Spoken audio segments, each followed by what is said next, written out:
नमस्कार दोस्तों। आज हम भारत छोड़ो आंदोलन का उत्तराखंड पर पड़ने वाले प्रभावों के बारे में या उत्तराखंड में भारत छोड़ो आंदोलन के दौरान कौन कौन सी घटनाएं घटी उस बारे में बात करेंगे। तो सबसे पहले हम बात करते हैं भारत छोड़ो आंदोलन के। तो भारत छोड़ो आंदोलन के लिए 7 अगस्त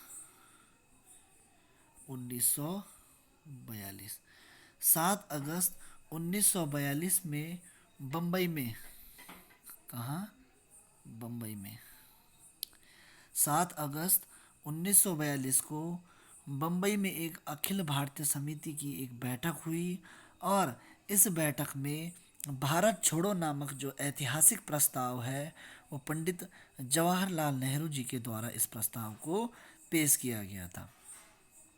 और इस प्रस्ताव को पारित करते हुए कांग्रेस कार्य समिति ने कहा था कि भारत की स्वतंत्रता प्राप्ति आधारभूत अधिकार की रक्षा के लिए व्यापक हिंसात्मक आंदोलन चलाया जाए और इस आंदोलन को चलाने के लिए जो नेतृत्व है वो महात्मा गांधी जी को सौंपा गया था। और इस आंदोलन के तहत ही 8 अगस्त को अंग्रेज़ों के द्वारा ऑपरेशन जीरो आवर, क्योंकि रात 12 बजे ये ऑपरेशन शुरू किया गया था और 12 बजे को हम ऐसे करके 00 भी लिख सकते हैं, तो इसलिए इसे ऑपरेशन जीरो आवर की संज्ञा इस को दी गई थी। और इस ऑपरेशन जीरो आवर के तहत जो है जितने भी भारत के अंतर्गत जितने भी बड़े बड़े नेता थे उन सभी नेताओं को गिरफ्तार किया गया था। और इन नेताओं की गिरफ्तारी को के बाद जो है उत्तराखंड में अगर बात करेंगे तो इस क्रांति का सर्वप्रथम प्रभाव जो पड़ा था वो पड़ा था अल्मोड़ा शहर में। अल्मोड़ा शहर में इस क्रांति का सर्वप्रथम प्रभाव पड़ा और यहाँ अगस्त में ही हरगोविंद पंत, बद्रीदत्त पांडे, देवीदत्त, गंगा सिंह, मनोहर पंत, प्यारेलाल आदि सभी नेताओं को इसमें इसके तहत जो है गिरफ्तार किया गया। और इसी 9 9 अगस्त के दिन जो है 9 अगस्त 1942 के दिन अल्मोड़ा जो नगर है इसमें एक वृहद जुलूस निकाला गया और एक सभा भी आयोजित की गई थी। और इसी के अगले दिन 10 अगस्त को अल्मोड़ा नगर में आम हड़ताल हुई और जुलूस भी निकाला गया जिसमें महात्मा गांधी की जय, अंग्रेजों भारत छोड़ो, इनकलाब आदि, इनकलाब जिंदाबाद आदि नारों के साथ जो है 10 अगस्त को अल्मोड़ा में जुलूस निकाला गया। उस टाइम के जो तत्कालीन कमिश्नर थे जो कि जिनका नाम हो जाएगा एक्टन, तत्कालीन जो कुमाऊं कमिश्नर थे वो थे एक्टन। एक्टन के तत्कालीन कुमाऊं कमिश्नर एक्टन और एक्टन के साथ जो है अल्मोड़ा के जिला न्यायाधीश के.एस. मिश्र और उस इलाका हकीम जो मेहरबान सिंह के साथ जो है पुलिस और सेना इधर अल्मोड़ा में दमन करने के लिए पहुंची। और जब पुलिस अल्मोड़ा में दमन करने के लिए पहुंची तो पुलिस और छात्रों के बीच में मुठभेड़ हुई और उस मुठभेड़ में जो है कमिश्नर एक्टन के सिर पर जो है गहरी चोट लगी। इसके बाद ये प्रमुख जब बड़े बड़े नेताओं की गिरफ्तारी हो गई तो उस उनकी गिरफ्तारी के पश्चात जो ये आंदोलन है इसका नेतृत्व जो है उत्साही नवयुवकों के हाथ में आ गया। इसमें से प्रमुख उत्साही नेता हो जाएंगे नैनीताल से श्री श्यामलाल वर्मा और अल्मोड़ा से मदन मोहन उपाध्याय। तो एक नंबर से सीधे सीधे पूछ सकता है यूके ट्रिपल एस सी में कि श्री श्यामलाल वर्मा का संबंध भारत छोड़ो आंदोलन के दौरान उत्तराखंड के किस क्षेत्र से था, तो वो नैनीताल से ज़्यादा इनका संबंध हो जाएगा और मदन मोहन उपाध्याय का संबंध जो है अल्मोड़ा से हो जाएगा। 1942 के आंदोलन की जो पूरी जिम्मेदारी है वो कांग्रेस पर डालते हुए श्री टोटेनहेम इन्होंने ब्रिटेन में एक रिपोर्ट प्रस्तुत करी और उस रिपोर्ट में इन्होंने कहा कि नैनीताल में तोड़फोड़ और विध्वंसक जो कार्यवाही जो हुई है उसके लिए नैनीताल जिला कांग्रेस कमेटी उत्तरदायी है। और ऐसी रिपोर्ट जो है इन्होंने ब्रिटेन में प्रस्तुत करी। तो भारत छोड़ो आंदोलन के दौरान किस व्यक्ति के द्वारा रिपोर्ट प्रस्तुत की गई थी, तो ये नाम हो जाएगा श्री टोटन हेम। इसको आप याद रखिएगा, श्री टोटन हेम, जिन्होंने ब्रिटेन में रिपोर्ट प्रस्तुत करी थी। उसी के बाद बात करेंगे काली कुमाऊं की। तो काली कुमाऊं में जो ये आंदोलन है ये जंगल सत्याग्रह के रूप में इस आंदोलन को मनाया गया। तो काली कुमाऊं में इस आंदोलन को जो मनाया गया या ये आंदोलन जो चला था ये जंगल सत्याग्रह के नाम से ये चला था। और इस आंदोलन में भारत छोड़ो के नारे इसमें गूंजे थे।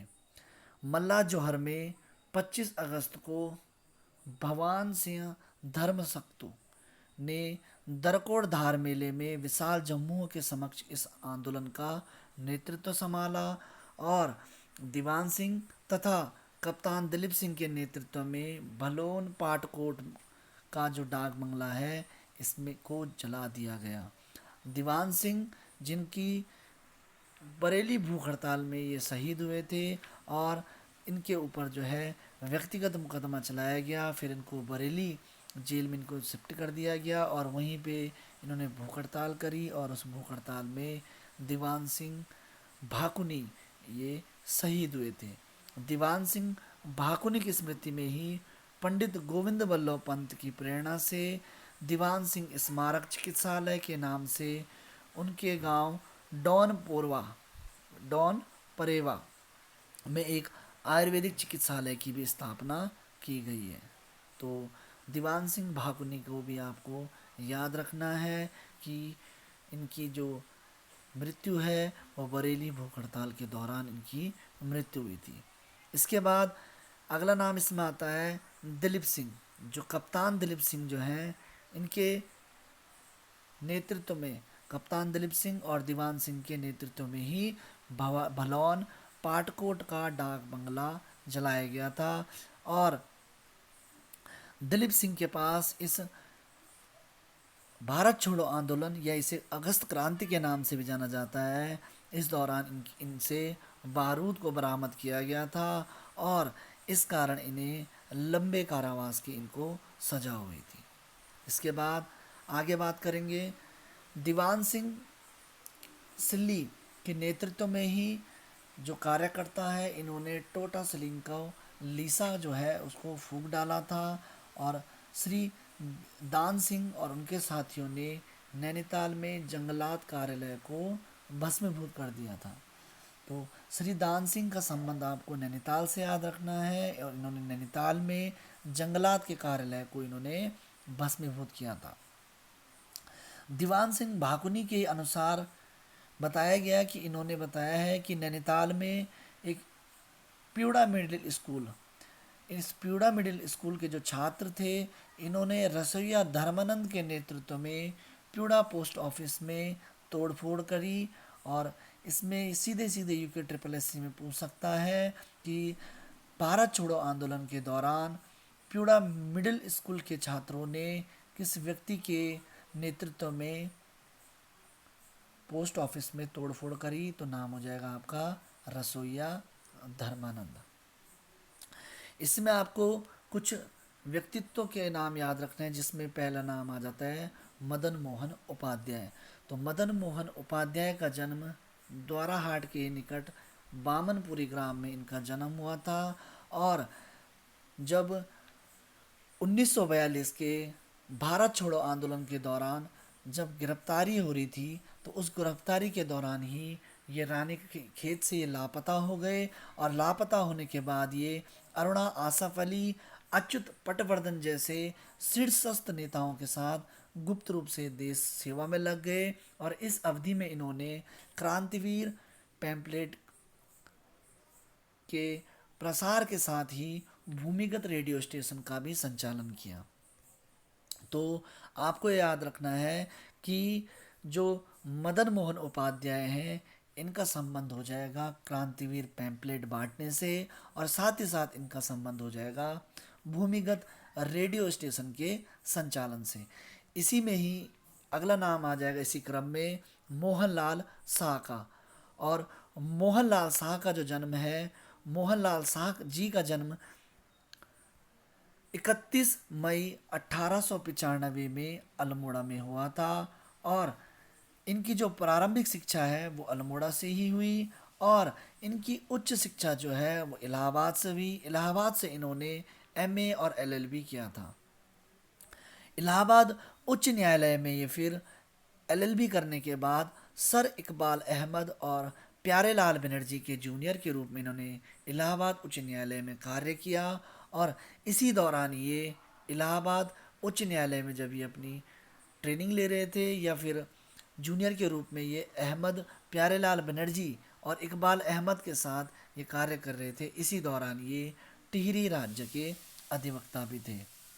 महात्मा गांधी से प्रभावित होकर के इन्होंने 1939 में कांग्रेस दल की सदस्यता ग्रहण करी। और 1940 के ही व्यक्तिगत सत्याग्रह में इन्होंने अपनी गिरफ्तारी भी दी थी। और अल्मोड़ा जेल इनको भेजा गया था, जहां इन्हें 1 वर्ष का कठोर कारावास की सजा हुई थी। अगस्त 1942 में भारत छोड़ो आंदोलन में भाग लेने के कारण इन्हें गिरफ्तार किया गया। और इसी कारण इन्हें मातृभूमि के सत्यनिष्ठ सेवक के उपनाम से भी इन्हें जाना जाता है। तो सीधे सीधे ट्रिपल एस सी में पूछ सकता है, यूके ट्रिपल एस सी में, कि मातृभूमि के सत्यनिष्ठ सेवक की संज्ञा किसे दी है, तो ये दी है मोहनलाल शाह को। और ये संज्ञा किसने दी है, तो शांतिलाल त्रिवेदी ने। साथ ही साथ अन्य स्वतंत्रता सेनानियों ने इन्हें उत्कृष्ट कर्मयोगी और महात्मा की संज्ञा भी इन्हें दी जाती है। तो मातृभूमि के सत्यनिष्ठ सेवक, उत्कृष्ट कर्मयोगी और महात्मा की संज्ञा मोहनलाल शाह जी को दी जाती है।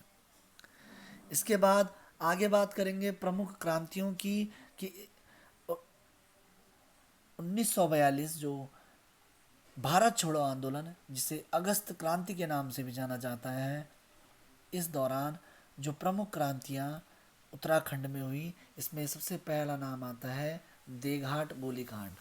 तो देघाट गोलीकांड जो है ये 18 अगस्त 1942 को हुआ था। देघाट के बारे में अगर बात करेंगे तो देघाट में राजनीतिक जागृति जगाने में सर्वप्रथम जो नाम अग्रणीय है, ज्योतिराम कांडपाल, भैरव दत्त जोशी, मदन मोहन उपाध्याय, इन लोगों ने देघाट में जन जागृति का कार्य किया था। और 18 अगस्त को देघाट में एक जनसभा का आयोजन किया था। और इस जनसभा में खुशहाल सिंह मनराल ये इस जनसभा से बाहर आए और इन्हें अकेला पा करके पुलिस ने इन्हें अपने हिरासत में ले लिया। और जब पुलिस ने इन्हें हिरासत में लिया तो यहाँ पे भगदड़ मच गई। और इनकी हिरासत का जैसे ही खबर चली तो इसके पश्चात भगदड़ मचने के बाद पुलिस में और जनता में आपस में क्या हो गया, एक, और जनता ने पुलिस पर पथराव कर दिया। और पथराव होने के बाद जब पुलिस और जनता के बीच पथराव और ऐसी घटना हुई तो पुलिस जो है उसने भीड़ पर जब नियंत्रण ना पा सकी तो उन्होंने गोली चलाना आरंभ कर दिया। और इस गोली में जो है हरिकृष्ण उप्रेती और हीरामणि गडोला, हरिकृष्ण उप्रेती जी का संबंध पहला पीर गांव से है और यह मल्ला चौकाट पट्टी में पड़ता है, जबकि हीरामणि जी का संबंध खलडुआ गांव से है और यह खलडुआ जो है ये भी मल्ला चौकाट में ही पड़ता है। तो हरिकृष्ण उप्रेती और हीरामणि जो है इस क्रांति में शहीद हुए थे और श्री रामदत्त पांडे जो हैं ये गोली से ये घायल हुए थे। इसके पश्चात 50 गोरे सैनिक और 70 अन्य पुलिस कांस्टेबल भेजे गए, जिन्होंने गांव में लूटपाट और मासी का एक सार्वजनिक पुस्तकालय इनके द्वारा लूटा गया। और मासी का जब ये सार्वजनिक पुस्तकालय लूटा गया, साथ ही साथ इधर ही बिचला चौकाट में जो है बद्रीदत्त कांडपाल को पुलिसों के द्वारा गोली मार दी गई। तो इसमें टोटल मिला के देघाट गोलीकांड ये पूछेगा, देघाट गोलीकांड कब, तो इसकी डेट हो जाएगी 18 अगस्त 1942 को। और साथ ही साथ ये पूछ सकता है कि देघाट गोलीकांड में जो है कौन कौन शहीद हुए, तो इसमें आपको याद रखना है हरिकृष्ण उप्रेती, हीरामणि गडोला, और साथ ही साथ तीसरा नाम इसमें हो जाएगा बद्रीदत्त कांडपाल। तो ये 3 नाम आपको देघाट गोलीकांड से याद रखने हैं। इसी के बाद अगली जो क्रांति है ये सालम क्रांति।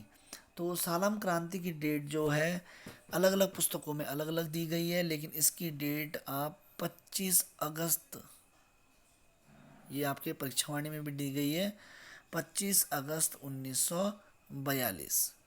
तो देघाट गोलीकांड के 7 दिन बाद आपका ये कांड हो जाएगा सालम क्रांति। तो 18 से 25 अगस्त और 25 अगस्त को ये सालम की क्रांति की ये घटनाएं हुई। सालम क्रांति से जो महत्वपूर्ण इस सालम क्रांति के प्रणेता है, इसमें 3 व्यक्तियों का नाम महत्वपूर्ण है, जिसमें प्रताप सिंह बोरा, राम सिंह आज़ाद और रेवाधर पांडे।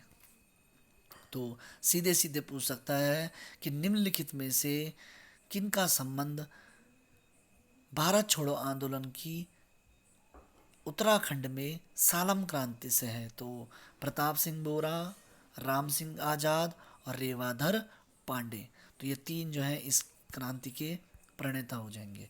सर्वप्रथम बात करते हैं राम सिंह धोनी। महेंद्र सिंह धोनी आपने नाम सुना ही होगा, भारतीय क्रिकेट के एक महत्वपूर्ण नाम जो है राम सिंह धोनी, उन्हीं के ही चाचा जी हैं। और ये राम सिंह धोनी जो है इस क्षेत्र में इन्होंने शैक्षिक, सामाजिक, राजनीतिक चेतना जागृति जलाने के लिए इन्होंने अपना जीवन समर्पित कर दिया था। 1942 में इस सालम क्षेत्र में स्वयं सेवक दल की स्थापना की गई। और इस सालम क्रांति का जो तत्कालीन कारण जो हो जाएगा वो हो जाएगा तिलक दिवस पर पटवारी के द्वारा राष्ट्रीय झंडे का अपमान किया गया। और जब राष्ट्रीय झंडे का अपमान किया गया उसके बाद जो है देवी धुरा मेले में सालम को स्वाधीन घोषित कर दिया गया। किस मेले में स्वाधीन घोषित कर दिया गया, तो पूछ सकता है सीधे सीधे कि सालम को स्वाधीन घोषित किस मेले के दौरान किया गया, तो ये देवीधुरा मेला हो जाएगा। या फिर देवीधुरा मेले के दौरान किस क्षेत्र को स्वाधीन घोषित किया गया, तो सालम क्षेत्र को घोषित किया गया था। और ये जो क्रांति है ये धाम धौ, कहीं कहीं पे धाम गौ लिखा हुआ है और कहीं पे धामदेव, ठीक है। तो धामदेव या आपको 2 नाम, आप नाम याद रखिए, धाम याद रखना। अब धाम गौ पूछे या धाम देव पूछे, तो धामदेव नामक ऊंचे टीले पर जनता और सेना के बीच में जो है भारी पथराव जनता के द्वारा इसमें किया गया था। और साथ ही साथ पुलिस के द्वारा, सेना के द्वारा गोलियां चलाई गई थी। और इसके दौरान जो है नरसिंह धानक इसमें शहीद हुए थे। और टीका सिंह कानियाल को अल्मोड़ा अस्पताल ले जाते हुए इनकी मृत्यु हो गई थी। और जो इसमें जाट सेना ने भी अपना इस आंदोलन को दबाने के लिए अपना महत्वपूर्ण रोल निभाया था। और ये जाट सेना का नेतृत्व कर रहे थे मेहरबान सिंह नेगी।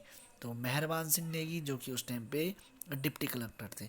तो आपको नाम महत्वपूर्ण रूप से इन तीनों का ही याद रखना है। इसके बाद अगर बात करेंगे इन प्रताप सिंह बोरा और राम सिंह आज़ाद और रेवाधर पांडे के बारे में, तो रेवाधर पांडे जो थे ये तो अंतिम समय तक इनको गिरफ्तार ही नहीं कर पाए, रेवाधर और राम सिंह धोनी जो हैं ये राम सिंह आज़ाद जो हैं इसमें ये फरार हो गए थे। और जब ये फरार हो गए तो गांधी जी के आह्वान के बाद इन्होंने अपनी गिरफ्तारी दी थी। और इनकी जो गिरफ्तार जो ये हुई थी ये बद्रीनाथ से गिरफ्तार हुए थे। ये बहुत अच्छा पॉइंट हो जाएगा कि कौन से स्वतंत्रता सेनानी 1942 के क्रांति के दौरान बद्रीनाथ से गिरफ्तार किए गए थे? तो कौन हो जाएंगे? राम सिंह आज़ाद। इसके बाद जब राम सिंह आज़ाद गिरफ्तार किए गए तो 1942 में ही इन्हें मौत की सज़ा सुनाई गई और मौत की सज़ा को इन्होंने फिर हाई कोर्ट में अपील की और इसके बाद इनको आजन्म भर इन्हें काला पानी की सज़ा दी गई। जो इनकी वकालत की थी वो भूतपूर्व उपराष्ट्रपति गोपाल स्वरूप पाठक जी ने की और इनकी वकालत करने के लिए इन्हें जो आग्रह किया था वो किया था इंद्र सिंह नयाल जी ने। तो इंद्र सिंह नयाल जी के आग्रह पर गोपाल स्वरूप पाठक जी ने राम सिंह आज़ाद जी का केस लड़ा था और उन्हें सुनाई गई जो मौत की सज़ा थी उस मौत की सज़ा को इन्होंने काला पानी की सज़ा में बदला था। इसके बाद महत्वपूर्ण क्रांति जिसे कि गांधी जी ने कुमाऊं का जो कुमाऊं की यह महत्वपूर्ण घटना है इसे एक संज्ञा दूसरी बारदोली की संज्ञा के नाम से भी विभूषित किया है। तो सल्ट की क्रांति इसकी डेट हो जाएगी 5 सितंबर 1942।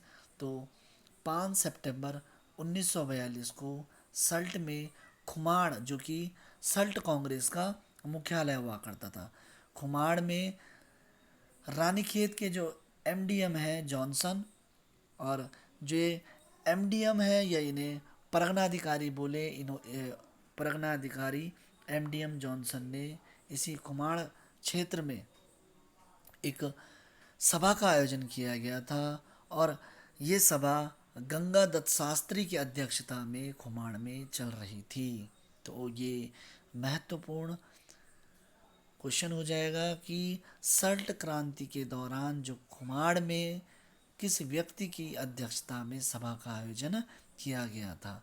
तो ये नाम हो जाएगा गंगा दत्त शास्त्री। याद रखिएगा, गंगा दत्त शास्त्री की अध्यक्षता में खुमाड़ में एक सभा का आयोजन किया गया था और इस सभा में एमडीएन जॉनसन ने जनता पर गोलियां चलाई और जिसमें गंगाराम, या आपको नाम रखना है गंगा दत्त, किसी पुस्तक में गंगाराम है तो किसी पुस्तक में गंगा दत्त है, खैर आपको गंगा गंगा याद रखना है।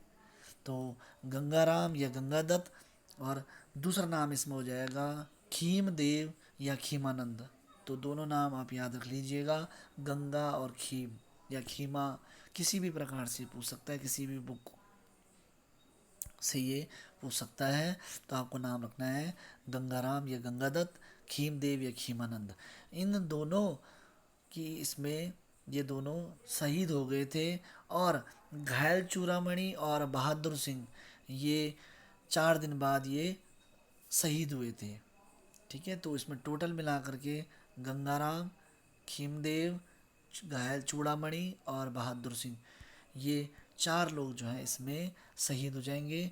और डिप्टी कलेक्टर जिनके नेतृत्व में इस आंदोलन को दबाया गया था वो थे डाइविल और परगनाधिकारी या इसे एमडीएम भी आप पूछ सकता है, ये थे जॉनसन।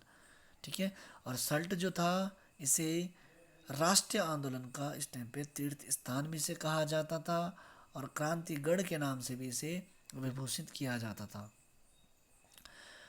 ठीक है, और जब इन चारों की शहीद हो जाने के बाद इसमें जब जॉनसन वापस लौट रहे थे तो वापस लौटते समय इन्होंने कुला सिंह को गिरफ्तार किया था और इनकी गिरफ्तारी के बाद जो है बाद में खुमाड़ में आज वर्तमान में भी ये शहीद स्मारक आपको देखने को मिलेगा और खुमाड़ में शहीदों का स्मारक यहाँ पर मिला है। इसके बाद एक और क्षेत्र आता है जो जिसका नाम हो जाएगा बोरारो, नाम हो जाएगा बोरारो। तो 12 अगस्त 1942 में चनौदा में इसके लिए प्रथम सभा का आयोजन किया गया था और कुमाऊं कमिश्नर एक्टन और उनके साथ कुछ गोरे सैनिकों के द्वारा इस बोरारो वाले क्षेत्र में क्रांति का दमन किया गया था। इसके बाद अन्य फैक्ट की अगर बात करेंगे तो गढ़वाल को लेकर के बात करते हैं। गढ़वाल में 1942 की क्रांति के लिए क्या क्या कार्य किए गए। हालांकि गढ़वाल जो है उस टाइम पे गढ़वाल में इन क्रांतियों का उतना प्रभाव पड़ता नहीं था, मगर फिर भी थोड़ा बहुत जो प्रभाव चमोली और पौड़ी वाले क्षेत्र में पड़ा उसके बारे में बात करते हैं। तो चमोली तहसील के सब पोस्ट ऑफिस को जलाने का प्रयास किया गया और इसी टाइम पे 10 अगस्त को, क्रांति के अगले दिन 10 अगस्त को भक्त दर्शन को गिरफ्तार करके इसे बिजनौर जेल भेज दिया गया। उस टाइम जो भक्त दर्शन थे ये कर्मभूमि पत्रिका का प्रकाशन कर रहे थे और इसके बाद जो है इस पत्रिका का प्रकाशन जो है ललिता प्रसाद नैथानी जी ने संभाला। हालांकि ललिता प्रसाद नैथानी जी को भी नज़रबंद कर दिया गया। चमोली में जो मुख्य नाम आते हैं ये राम प्रसाद, योगेश्वर प्रसाद खंडूरी, शिंभू प्रसाद, शिव सिंह आज़ाद, पुरुषोत्तम बगवाड़ी और बलवंत सिंह रावत। सारे भगवानों के नाम पे राम, योगेश्वर, शंभू, शिव, पुरुषोत्तम, बलवंत। तो इस तरीके से आप इन्हें याद कर सकते हैं। हल्के में पूछ सकता है ये कि गढ़वाल से किन व्यक्तियों का संबंध 1942 की क्रांति से था, तो ये नाम महत्वपूर्ण हो जाएंगे। इन सभी नेताओं को जो है नंद प्रयाग से इनको गिरफ्तार किया गया। इसके बाद भोलादत्त चंदोला और सुंदरलाल शास्त्री और लीलानंद और साथ में अनुसुईया प्रसाद बहुगुणा जी को पौड़ी जेल भेजा गया और पौड़ी जेल में ही यातनाएं देने के कारण इन सभी की मृत्यु हो जाती है। ये सभी पौड़ी जेल में ही देश के लिए शहीद हो जाते हैं। इन तीनों भोलादत्त चंदोला, सुंदरलाल शास्त्री, लीलानंद और अनुसुईया प्रसाद बहुगुणा, इनकी मृत्यु जो होती है ये पौड़ी जेल में होती है। इसके बाद छवाड़ सिंह नेगी के नेतृत्व में कुछ लोगों ने हरिद्वार से रामनगर तक जो है जमा लकड़ियां जो थी इनको फूंकने की योजना बनाई थी। हालांकि ये योजना जो है असफल रहती है, अंग्रेजों को इसका पता लग जाता है और छवाड़ सिंह नेगी जो है गिरफ्तार कर लिए जाते हैं। इसके बाद अगला नाम आ जाएगा राय बहादुर और राय बहादुर के नेतृत्व में पौड़ी में जो है विद्यार्थियों ने एक भारी जुलूस निकाला और विद्यालयों का भी इन्होंने बहिष्कार किया और पौड़ी के अदालत भवन पर इन्होंने जो है राष्ट्रीय ध्वज फहराया था। इसके बाद कुछ दिनों के लिए जो ब्रिटिश गढ़वाल है यहाँ पर ब्रिटिश शासन समाप्त सही हो गया था। इसके बाद उदयपुर क्षेत्र के जो प्रमुख नेता है छवाड़ सिंह नेगी और जगमोहन सिंह नेगी, इन्होंने तोड़फोड़ जो घटनाएं इन्होंने की थी इनके ही नेतृत्व में लैंसडाउन कचेरी और ट्रेजरी को अपने नियंत्रण में लेने का एक असफल प्रयास किया गया और साथ ही साथ देहरादून डीएवी कॉलेज के छात्रों ने भी इस आंदोलन के दौरान जो है जुलूस निकाला था। एस्ले हॉल जो है वर्तमान में देहरादून में जो एस्ले हॉल है यहीं पे अंग्रेजी गोरे सैनिकों पर हमला हुआ था और ये थोड़ा बहुत जो घटनाएं हैं इन घटनाओं का संबंध जो गढ़वाल से है। और एक और महत्वपूर्ण तथ्य जो कि यूके ट्रिपल एस में पूछा भी गया है, गुजड़ू, जो गुजड़ू था इसे गढ़वाल का बारदोली कहा जाता है। गढ़वाल का बारदोली किसे कहा जाता है? गुजड़ू को। किसे कहा जाएगा? गुजड़ू को। तो आशा करता हूँ कि आपको ये वीडियो पसंद आया होगा और यदि आप और वीडियो देखना चाहते हैं तो चैनल को सब्सक्राइब करें, शेयर करें। बहुत बहुत धन्यवाद।